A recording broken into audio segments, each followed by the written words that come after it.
हाँ जी class MSc. अब मैंने एक बोर्ड पे क्वेश्चन लिखा हुआ है। At a given point in the container the principal stresses are given sigma 1 is equal to 1, sigma 2 is equal to 4 and sigma 3 is equal to -2 along with the following directions: n1 is equal to 1/2, n1 is equal to 1/2 and n3 is equal to 1/√2 and n12 is equal to 0. Find the component of stress tensor. तो हमें सबसे पहले हमें find out करने हैं component stress tensor के सारे component. हमें दिया हुआ है प्रिंसिपल स्ट्रेसेस दिए हुए हैं। ये क्या होते हैं? प्रिंसिपल स्ट्रेस सिग्मा 1 का मतलब हुआ सिग्मा 1 1 और सिग्मा 2 का मतलब हुआ सिग्मा 2 2 और सिग्मा 3 का मतलब हुआ सिग्मा 3 3। ठीक है, डायरेक्शंस हमें दे रखी हैं। सबसे पहले तो first of all we find all directions cosines. हम सबसे पहले सारे डायरेक्शंस फाइंड आउट करेंगे। हमें 1 2 3 4 डायरेक्शंस दी हुई हैं, हमें बाकी 5 डायरेक्शंस जो है वो फाइंड आउट करनी है। तो aij is equal to ni1 ni2 ni3 y1 y2 y3 ये हमें मान दे रखा है। इसको हमने मान दे दिया t m n p q। ये इक्वेशन नंबर फर्स्ट दे दी। हमें सबसे पहले क्या निकालनी है? सारी डायरेक्शंस निकालनी है। क्या निकालनी है? सारी डायरेक्शंस निकालनी है, t m n p q। ठीक है, सबसे पहले अब कॉलम्स को कॉलम से जोड़ दो, रोज को रो से जोड़ दो, जिसके जिसके मान आते जाते हैं। अब अपने माइंड से इसके मान निकालने हैं। सबसे पहले देखो n1 square 1 plus n1 square 2 plus n1 square 3। सबसे पहले फर्स्ट रो को जोड़ते हो, 1/2 का स्क्वायर प्लस 0 प्लस t का स्क्वायर। इससे t का मान आ जाएगा मेरे पास। ये देखिए t का मान आ रहा है मेरे पास। अब क्या करो, y1 और y2 को मल्टीप्लाई कर लो। y1 और y2 को मल्टीप्लाई करेंगे, 1/4 0 m, ये y1 रो है, ये y2 है। ठीक है, ये रो है तो t और n, ये देखो t और n, तो ये तो आ जाएगा t की वैल्यू मेरे पास है √3/2, n इज इक्वल टू 0। तो यहाँ पे ऐसे आ गई n की वैल्यू आ गई मेरे पास। ठीक है, फिर ni3 कॉलम, ये जो कॉलम है ये वाला हमारे पास n की वैल्यू आ गई मेरे पास। तो t की वैल्यू भी है हमारे पास, तो इससे हम q की वैल्यू फाइंड आउट कर सकते हैं। तो t² plus n² plus q², ऐसे ही करना है। कॉलम्स को जोड़ दो, रोज को जोड़ दो, जिस चीज की वैल्यू नहीं निकली हुई उसकी वैल्यू फाइंड आउट करनी है। जैसे हम निकालते थे t² plus n² plus q² is equal to, तो यहाँ पे t का मान रख दीजिए, n का मान रख दीजिए। हमने निकाला है q का मान हमारे पास कैलकुलेशन से आ जाएगा। फिर हमारे पास 4y3 के लिए क्या करना है? 1 में ये देखो, ये y3 देखो हमारे पास। अब हमारे पास किसका मान आएगा? p का मान। q का मान निकाल दिया, इसका मान है मेरे पास 1/2 प्लस p² प्लस 1/6, p का मान आ गया मेरे पास।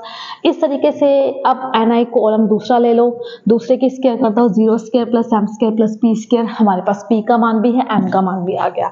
तो मेरे पास aij आ गई है। मेरे पास क्या निकाली? सबसे पहले मैंने डायरेक्शंस निकाली। क्या निकाली मैंने? सबसे पहले डायरेक्शंस। aij ये क्या है? डायरेक्शंस 1 2 3 4 हमें बताई हुई थी। 1 2 3 4 5 हमने ये निकाल ली और इसको क्या कर दिया? मैट्रिक्स में बंद कर दिया। ठीक है, ये हमारा हाफ क्वेश्चन हुआ है। प्रिंसिपल स्ट्रेसेस निकालने के लिए सबसे पहले हमें क्या चाहिए? डायरेक्शंस चाहिए होती हैं।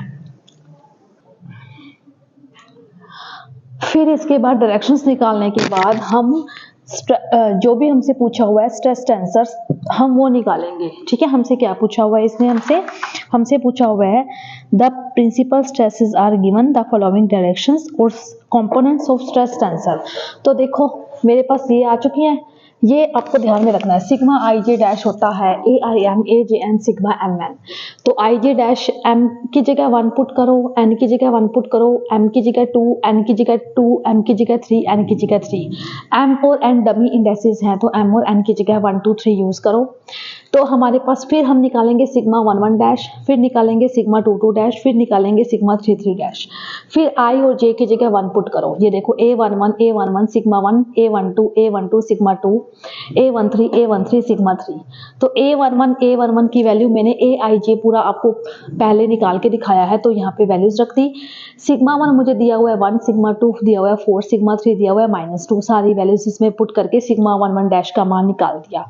ठीक है, फिर I और J की जगह 2 रखो यहाँ पे इस इक्वेशन में A21 sigma 1, A22 sigma 2 2, A हमारे पास आएगा A33 सिग्मा 3 3। ठीक है, हमारे पास इसका मान आएगा हमारे पास 2323 is equal to sigma 3। A21 21 sigma 1, A22 A22 sigma 2, A23 23 sigma 3। तो यहाँ पे A21 की वैल्यू डाली, सिग्मा 1, A22 की वैल्यू डाली, तो हमारे पास इसका मान आ गया 11/4। इसमें से I और J की जगह 3 पुट करेंगे तो ये इक्वेशन आएगी, इसमें सबका मान डाल दिया हमारे पास, ठीक है। 31 32 33, ये आ जाएगा 3/2। फिर आगे क्या करेंगे, I की जगह 1, J की जगह 2, I की जगह 1, J की जगह 3 और I की जगह 2, J की जगह 3। फिर ये पुट करेंगे तो इससे सबके मान आएंगे और सिग्मा I डैश के कंपोनेंट्स यहाँ पे लिखते जाएंगे। 9 कंपोनेंट्स मैंने आपको 3 कंपोनेंट फाइंड आउट करके बताए हैं, सिग्मा 1 1 डैश, सिग्मा 2 2 डैश। मैंने इसकी वैल्यू बताई है, इसकी वैल्यू निकाल दी और इसकी वैल्यू निकाल दी। सिग्मा 1 1 डैश, सिग्मा 2 2 डैश और सिग्मा 3 3 डैश। बाकी सारी वैल्यूज आप खुद निकालेंगे, ठीक है। बाकी सारी वैल्यूज आप लोग खुद फाइंड आउट करेंगे। इस तरीके से हम सिग्मा 1 1 डैश, सिग्मा 2 2 डैश और सिग्मा 3 3 डैश की वैल्यूज निकालेंगे, तो हमारे पास प्रिंसिपल स्ट्रेचेस जो है वो हमारे पास आ जाएंगी।